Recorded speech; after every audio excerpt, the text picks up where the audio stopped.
So I'm a big fan of investing into the S&P 500, which are the 500 largest companies in the US. This is my ETF of choice that I'm personally investing in. It's distributing, means it pays me a quarterly dividend, and it happens to be one of the cheapest S&P 500 ETFs at only 0.03% per year, which is the fee that the ETF provider charges you. And why I love the S&P so much, because you invest in some of the biggest companies and most successful companies in the world. You can see here all the various holdings it does have, right? You have Nvidia, Microsoft, Apple, all those big boys, AI players out there, which is awesome. But there is one potential problem, because while you think you invest into 500 companies and you're well diversified, in reality, you actually are quite concentrated on a couple of big names. Because you can see over here, these are the top 10 holdings out of 500 companies.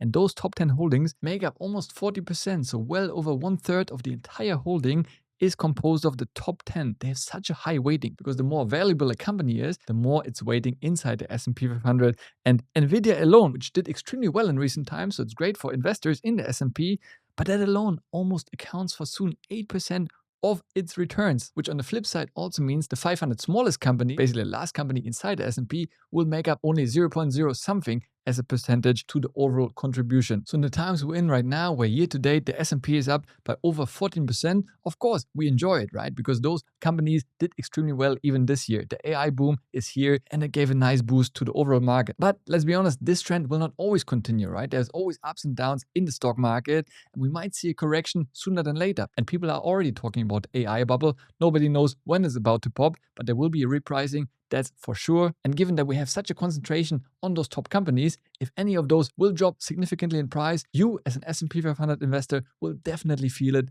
in your portfolio. So don't think we need to panic about it. It's just something you want to be aware about. And maybe if you feel it's too concentrated, you could, for example, consider an equally weighted S&P 500 where each company has the same weighting. Or of course, if you do want more global diversification, you could go with an all-world ETF, for example, such as the Vanguard FTSE All-World ETF. And while it's still heavily concentrated on the US, it just happens to be the biggest stock market in the world. You still have more countries included in the mix and different companies. And the top 10 here make up around 22%, but you're also going to have over 3,500 companies inside that ETF.